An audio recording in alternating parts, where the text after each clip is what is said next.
Welcome everyone, Christine here with a video on the subject of Alith Anar in Total War Warhammer 3 Immortal Empires. This is one of the campaigns that I would really recommend you play at least once because I think there are a lot of things to learn from this one. I do recommend getting the Queen and the Crown DLC for this campaign because it will give you Shadow Warriors. You can recruit Shadow Walkers, but I'd really recommend having Shadow Warriors.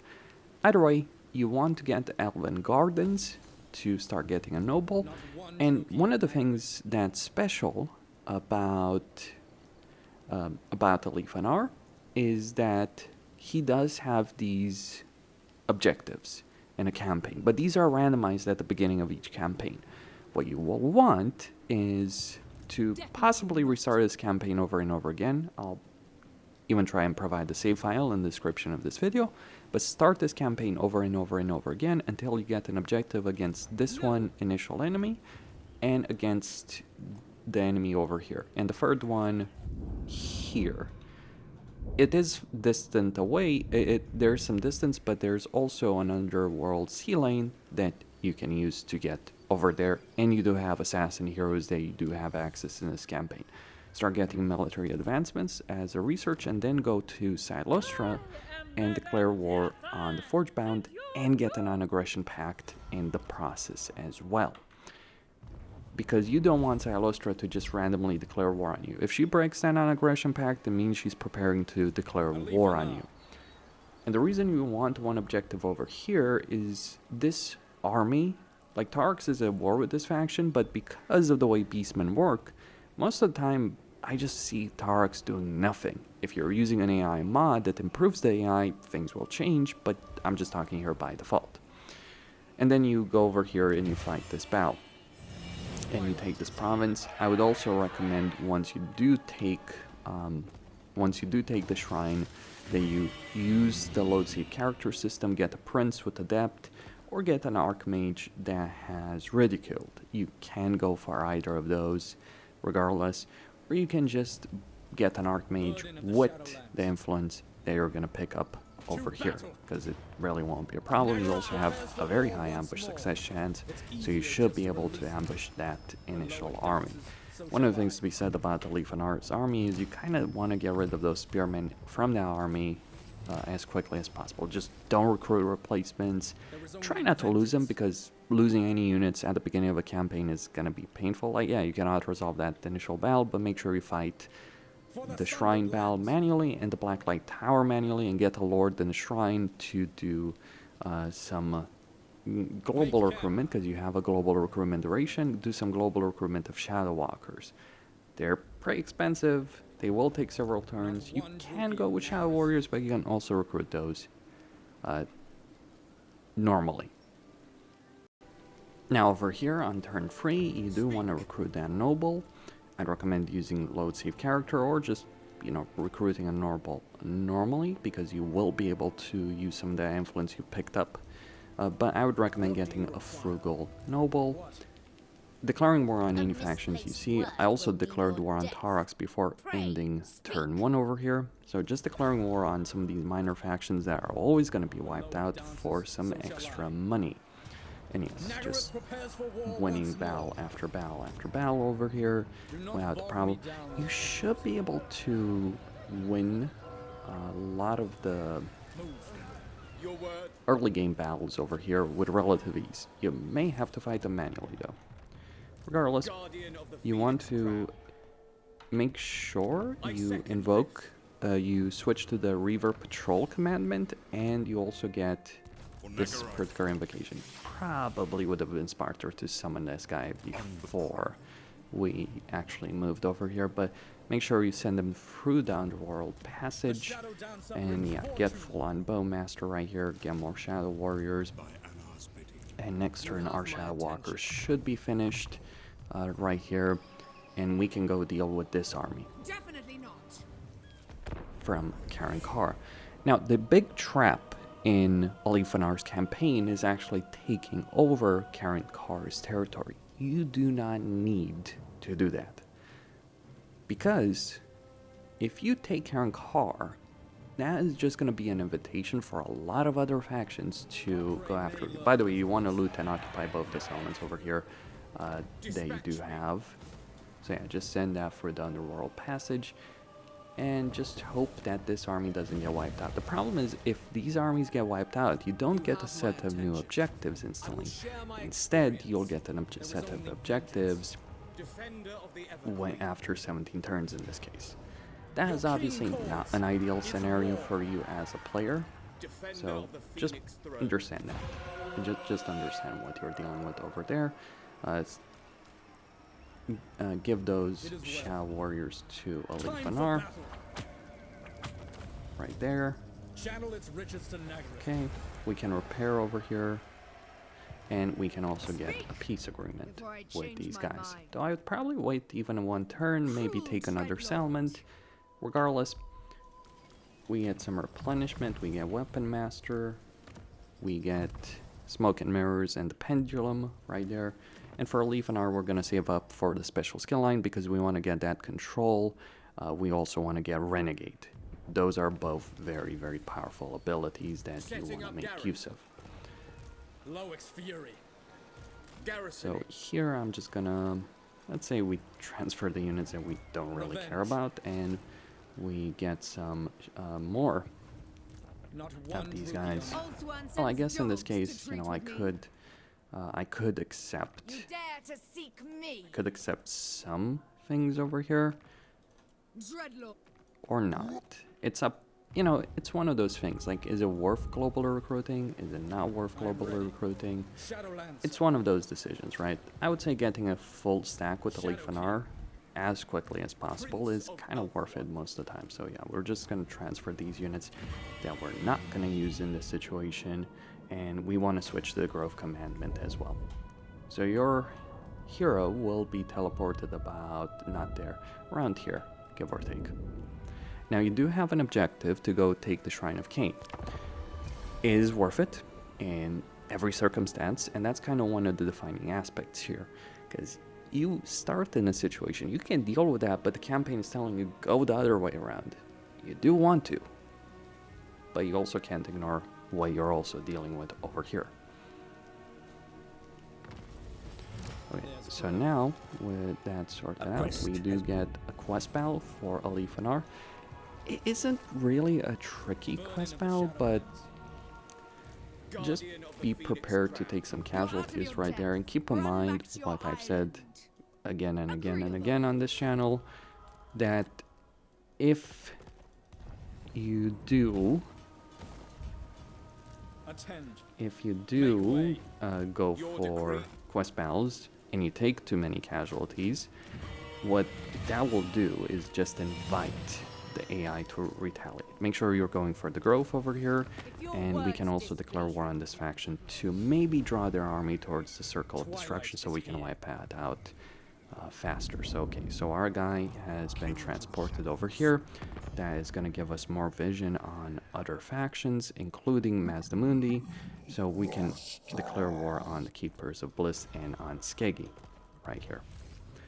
That's resources, that's money, which we need and we want in this situation. So yeah, just deal with this faction, deal with the quest battle, take everything here, like literally the entire province. You're not going to keep it, but just make sure you take the entire province right here. Alright, so in this situation, with the quest battle completed and the Circle of Destruction under my control, here's what you want to do. Declare war on Malekith. No joke, just do it. Declare that war. You can even screw over Malekith a bit, but regardless, what you want to do is make sure Silostra is going to war with Malekith. You want Silostra to lose a substantial number of her forces trying to stop Malekith. And also that declaration of war against Skegi is a damn real nice thing, I should add. And your initial province right here, what you want to do is get another lord, maybe, but only once either Karen Carr or Silostra is breaking the agreement they have with you. Don't bother with it until that stage. It's just really worth it. You can also get extra replenishment for your units, so make sure you use that for your own benefit. So Silostra is going to go find Malekith. That is exactly what we want. That is exactly what we want to take advantage of. Go deal with Tarox. Very easy battle, very easy situation over there to, you know, tackle. Not really a problem. When Loic dances, so shall I. So yeah, Tarox is just literally not gonna move from his little Hearthstone right there. Your king calls. He may cause some problems in terms of, you know, doing some damage to our guys, but not really a problem. Get a Lord, any Lord, doesn't matter what it is, just get one. I'd recommend not, you know, spending money on this, not spending influence on this, obviously. So we are just going to move into ambush stance. And I would also invoke the invocation of Isha at this stage. And if you've moved fast enough right here, speed is of the essence in the campaign, make sure you assassinate this leader. So now you've dealt with all these targets, you've gotten the benefits, various recruitment benefits. I would get rid of that Shadow, like it is a bit of a shame that the Shadow Warrior recruitment one was that, you know, keep starting this campaign again and again. You want the Shadow King benefit, you want the battle, campaign movement range, you want post-battle loot, and yeah, you do want the Ruthless benefit as well. Bit of Shades, magical prowess, Ward of Loic, all that good stuff right there. So yeah, casualties. Well, Alith Anar's army is pretty damn hard to counter his army. Shadow Warriors and Shadow Walkers in general are not necessarily the best units to recruit en masse. You would usually want some Spearmen, Silvering Guards, but with Alith Anar, with his upkeep benefit and other benefits he does provide, absolutely very, very damn powerful. So with that said, you know, you just go over here, you send this Lord right here, you get this Lord to also support the situation, but you know, just benefit, auto-resolve, all that kind of stuff. Or I might have to fight this one manually, dependent on the situation. I mean, I don't care. So yeah, just take this element, get rid of this building that they will always freaking have for whatever reason. Moving on. Your will is done. And you can hold on. Setting up garrison. So we're just going to recruit some archers. Your orders are reasonable. And then some spearmen, and just move here. Make sure we get 2 barracks. So yeah, get Ruthless, very useful skill. And as you can see there, we've gotten new objectives. It's nice to have them. At least, you know, the clock is turning, so to speak. So now you just get, you want to make sure that the growth you're getting here is substantial enough so that you can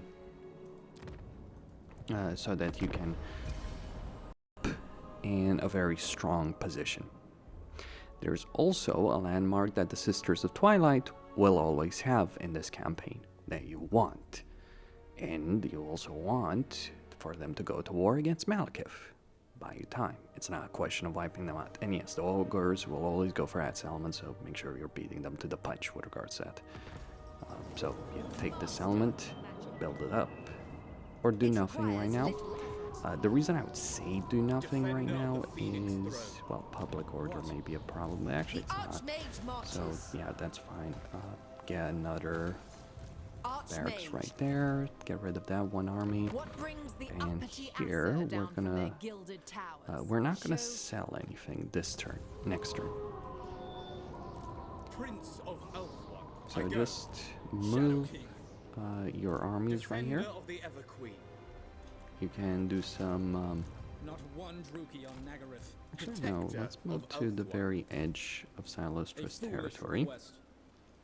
And actually, we can move through Silostra's territory already because we have that effect that removes any kind of attrition. Now, Silostra is obviously not gonna like that, but we don't really care what she likes or dislikes. Again, money will not be an issue. It really is not going to be an issue. You can declare war on certain factions to ensure you don't run out of money. And that is a deliberate attack.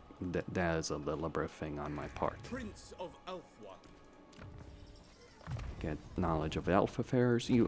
The crazy thing is, you have so many diplomatic benefits with high elves, but you also then have lord effects that reduce your diplomatic relations with high elves. Yeah, it's one of those weird situations, isn't it? But regardless, what you want to do over here with Alith Anar, you want to start heading to Nagrand, but what I want to showcase here is how you want to treat the Sisters of Twilight, because they do have territory they want. And you also want that war between them and Malekith. Also, Be'lakor is heading north there. It happens. If you take this east coast, Be'lakor is almost certainly going to declare war on you. So, yeah, obviously that would not be a freaking great situation. Oh, and yeah, I forgot that. When you disable recruitment, when you disable income, you also disable your recruitment. But yeah, we want Val's Anvil. And we're willing. Okay, fair enough. From the Sisters of Twilight. Let's see over here. I know what to do. They are not gonna do it just for one settlement. That's a bit unfortunate. But we can get them to declare war on Malekith right there. And get money.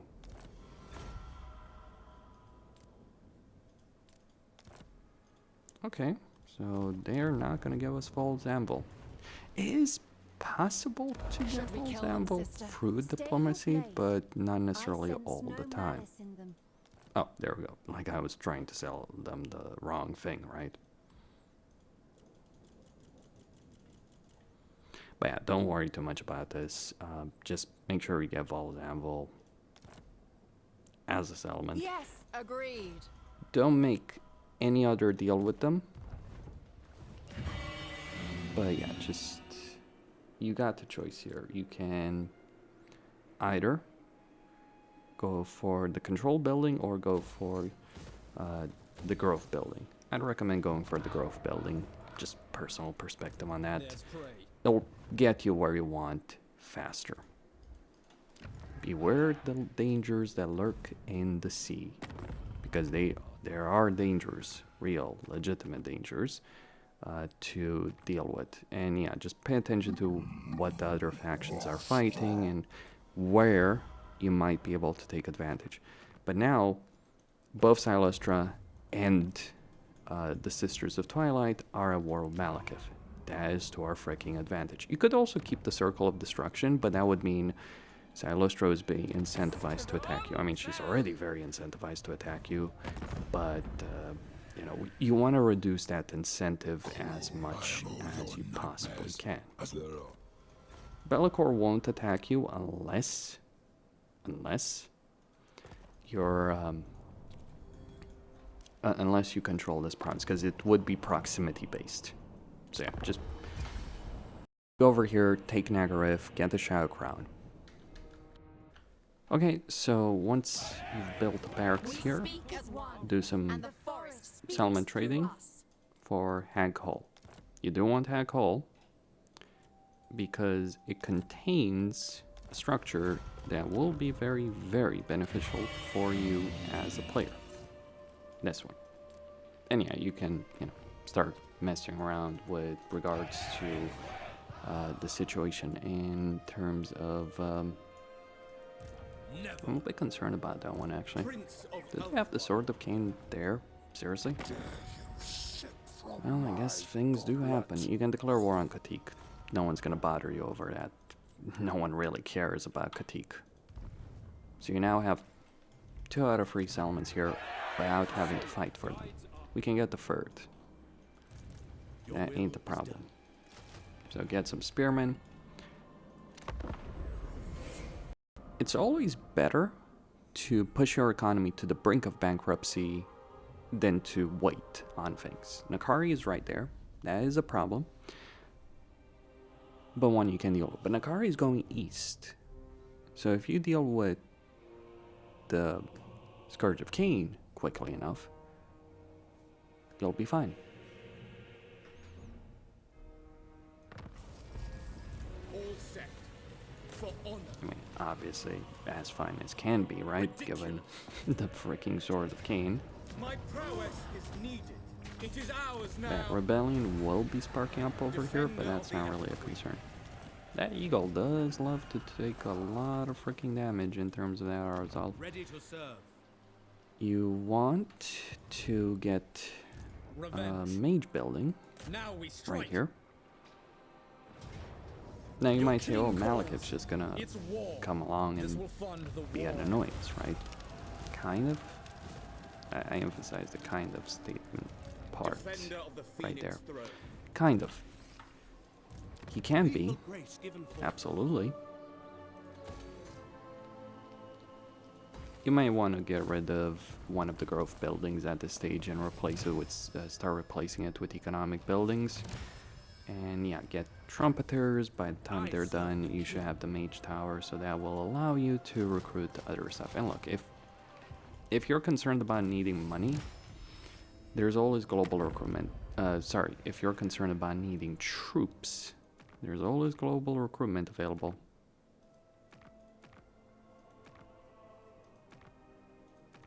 And we can also declare war on a couple other factions and, you know, get some more money.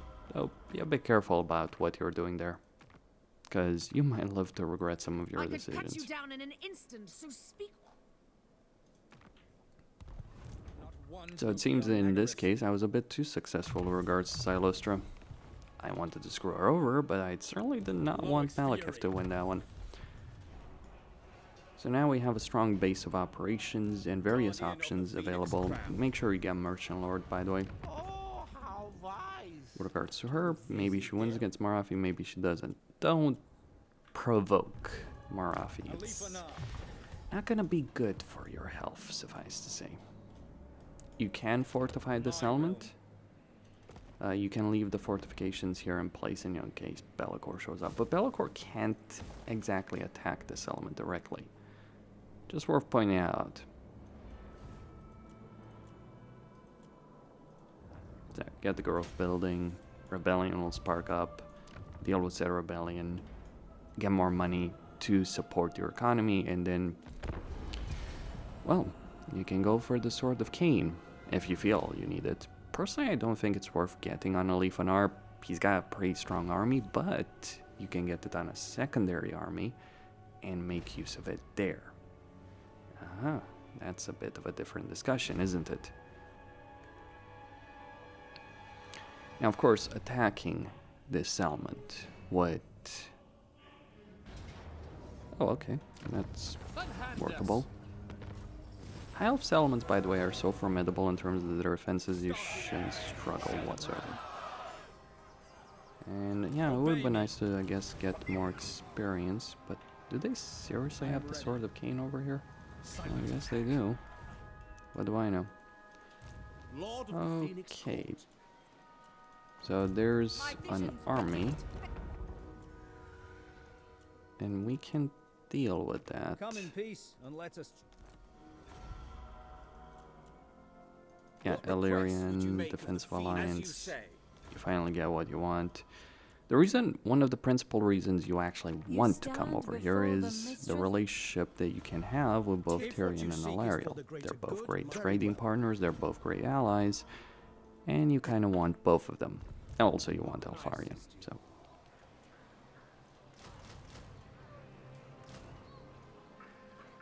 Set up an ambush. Honor calls. Or, go for the direct approach here. Either one works. Money might be an issue for this turn, but I suspect we're gonna be attacked by... maybe we won't. Alberic won't bother you too much, because he's got other freaking problems. Stands before me. Like, the Skull Taker situation. I mean, if the Sword of Cain is already there, what's the point in building the Shrine of Cain? I mean, there's obviously benefits, right? But just kind of whatever. Just paying attention to the financial situation that I have. And what I can do with it. Still your tongue! Should we declare war on Forik? Maybe. My time is finite, but I'll spare some for you. Should we declare war on Mazdamundi? That is the question.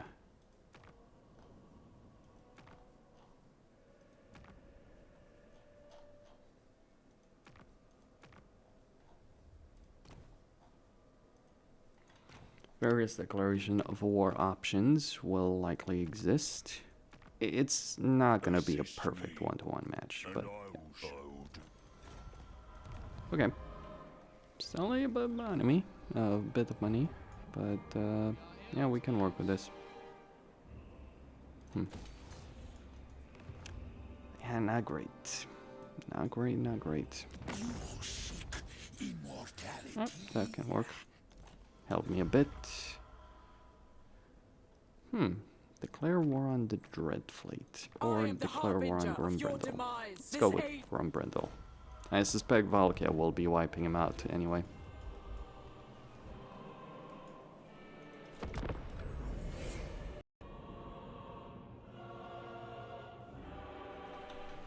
So now we try and get this Sword of Cain. Yep. That's one of Malekith's armies destroyed. You can get the Circle of Destruction, sell it to the Sisters of Twilight, and get a bit ahead as well. It's all calculated. I kneel before Eothil's tomb.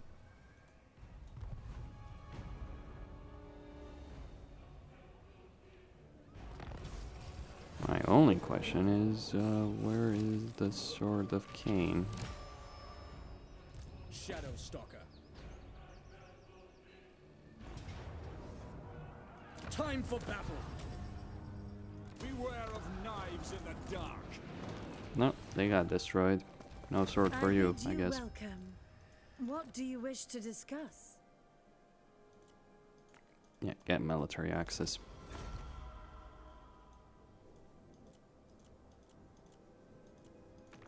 Welcome. And various other agreements, and at this point, it's pretty understandable what you need to do in this campaign in order to make it work. Yeah, get... I will see to it. Journey.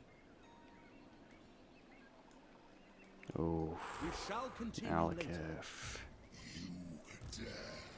You are a nasty SOB, aren't you? Well, sometimes you just gotta play by the rules. Didn't invent them, but we can use them. Protected.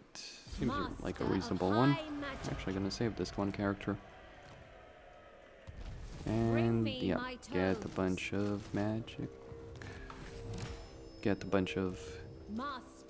some spearmen, actually. You do need some spearmen. You can't just go archers. It's a recipe for disaster. Loix Fury. Prince. I will do my duty. So, one army is gonna go over here to deal with... Your command? the situation there. He might pursue us, but again, we can tackle that one way or another. High Elven Archmage.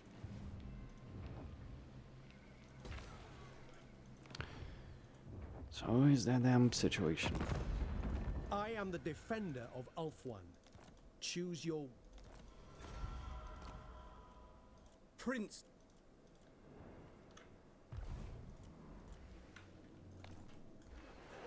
I am denied. He doesn't have the movement range to go after us. Burden of the Shadowlands.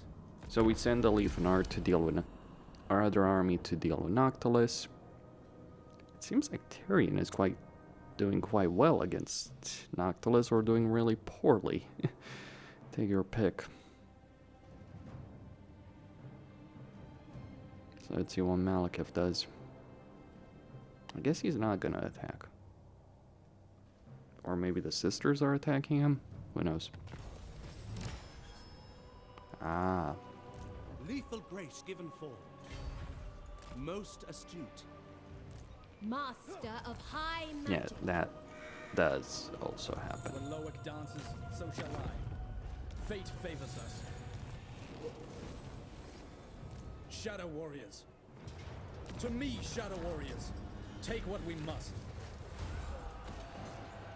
Get rid of that building.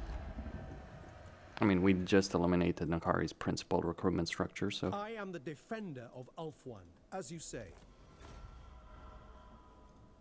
Allah, welcome to the And we court get to of your rest. time is now. I trust that you too are pledged. It is. And a whole lot more than just The the rest. lady grants you safe passage. What about Malekith? Can we deal with him? Phoenix throne. Well, isn't that the interesting dilemma? Can you defeat Malekith with a secondary army? I serve the That is a very interesting question, I will boys and study girls. here. I don't know. Archmage. I think so. Especially if our ambush works right there. We can also summon someone to murder someone else. Allah. At your That's service. one of those things. They can use to your advantage.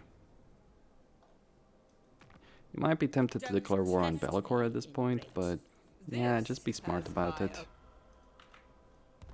I personally wouldn't declare war on Be'lakor until I'm damn near ready to actually take him out. As for the murder assassin heroes, you can kind of summon them whenever you want, but just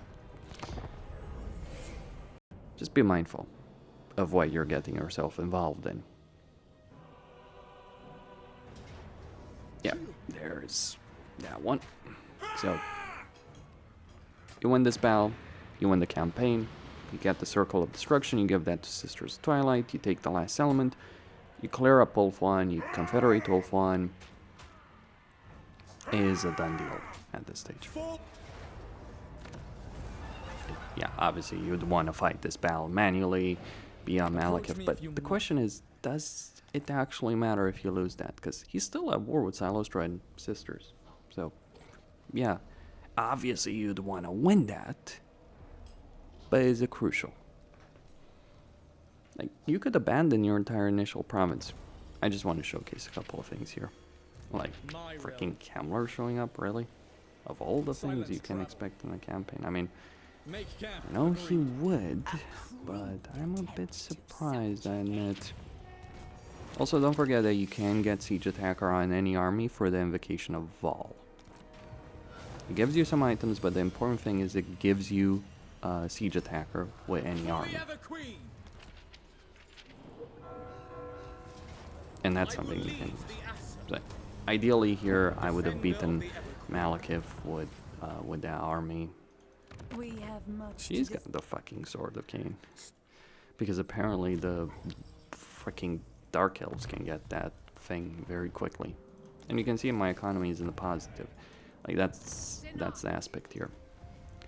But look, as long as the reason you kind of want to hold on to this province though is getting access to advanced military training and crucially precise fletching is a pretty big damn deal, right? You can also get light Fulmar armor for all your units. That's also a pretty big deal as well. And you will not do so if you abandon your initial province.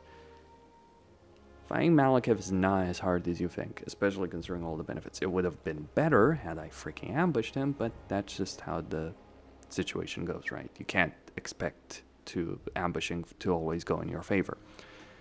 That's all I had to say. Costine signing out, and stay tuned for more.